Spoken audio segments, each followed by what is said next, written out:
Sabe aquela pessoa adulta que parece que nunca saiu da adolescência? Pois é, esse fenômeno é bem mais profundo do que a gente imagina. E é por isso que hoje a gente vai mergulhar no trabalho do psicólogo Carl Jung para investigar a mente do chamado homem-criança.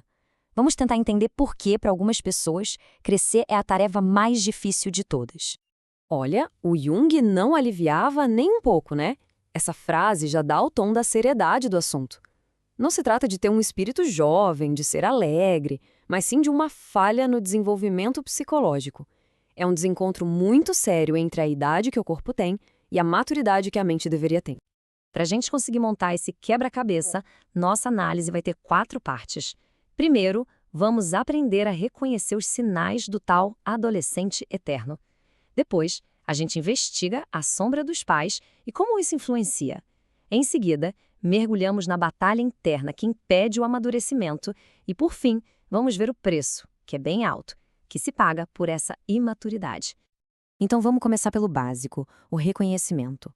Como é que esse infantilismo psicológico se manifesta no dia a dia? Quais são os sinais que mostram que um desenvolvimento simplesmente parou no tempo?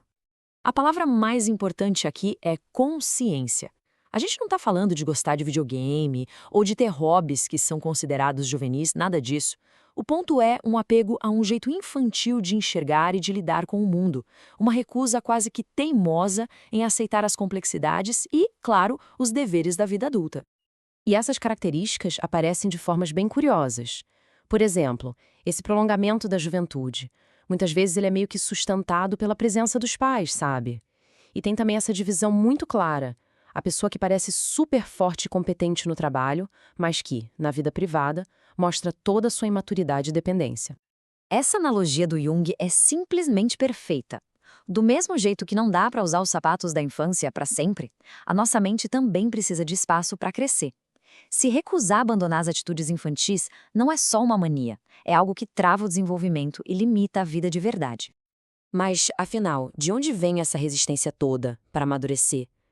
Para achar essas respostas, muitas vezes a gente precisa olhar lá para o comecinho de tudo, para a dinâmica da família e para a influência, que é gigantesca, dos pais. Esse é um conceito muito forte. Pais que não realizaram os próprios sonhos, os próprios potenciais, eles podem, sem nem perceber, projetar essas vidas não vividas nos filhos. Isso cria, como dizia o Jung, um tipo de veneno secreto de problemas reprimidos, que força a criança a carregar um fardo que não é dela e, com isso, impede que ela siga o próprio caminho. Jung dava uma atenção especial para essa dinâmica. Ele chamou de complexo materno. É quando aquele apego natural e excessivo à mãe não se resolve, sabe? Ele acaba distorcendo o desenvolvimento do filho. A energia vital da pessoa, que o Jung chamava de libido, fica meio que presa na figura da mãe, e isso impede que a pessoa consiga formar relações adultas e saudáveis lá na frente. E segundo a teoria do Jung, essa energia que fica presa poderia resultar em 3 caminhos principais. O donjuanismo, que é aquela busca sem fim pela mãe em cada nova parceira, a impotência, que funcionaria como uma barreira psicológica, ou, na visão dele, a homossexualidade. É super importante a gente pontuar que isso aqui reflete a compreensão da psicologia daquela época, tá? Quando essas ideias foram criadas. Mas a gente não pode colocar a culpa só nos pais. Existe também uma verdadeira batalha interna acontecendo. Então agora, vamos olhar para dentro da pessoa e tentar entender essa luta entre o chamado para crescer e aquela vontade de ficar ali, na zona de conforto. Essa é a pergunta de $1 milhão. Se crescer é algo natural e necessário, por que uma parte da nossa mente luta tanto contra isso? A resposta, olha, revela um conflito que é fundamental para a nossa condição humana. A vida coloca a gente diante de um conflito o tempo todo. De um lado, tem o esforço de adaptação que ela exige da gente. Do outro, tem a nossa tendência de recuar, que é motivada pelo medo e por uma espécie de inércia, que o Jung chamava de preguiça primitiva. É sempre o caminho mais fácil que leva de volta para o mundo seguro e conhecido da infância. Esse medo da vida é um motor por trás da fuga. É o pavor de ter que encarar as incertezas, as responsabilidades, os sacrifícios que a vida adulta exige. Para quem está nesse estado, abandonar a segurança do mundo infantil é como dar um passo em direção a um abismo que assusta muito. E claro, essa fuga da realidade não fica sem consequências. Agora a gente chega no preço da imaturidade. Qual é o custo de não crescer? Como a gente vai ver, ele é altíssimo, tanto para a pessoa quanto para a sociedade ao redor dela. Lembra daquela energia vital, a libido? Ela precisa fluir, precisa de um caminho. Quando a pessoa se recusa a se adaptar à vida, essa energia fica como que represada. A pressão vai aumentando, aumentando, até que uma hora ela explode. E explode na forma do que a gente chama de neurose, ansiedade, depressão, compulsões. A neurose, nesse sentido, é o grito de uma parte da mente que foi simplesmente ignorada. Aqui a gente vê essa fratura interna de um jeito muito claro.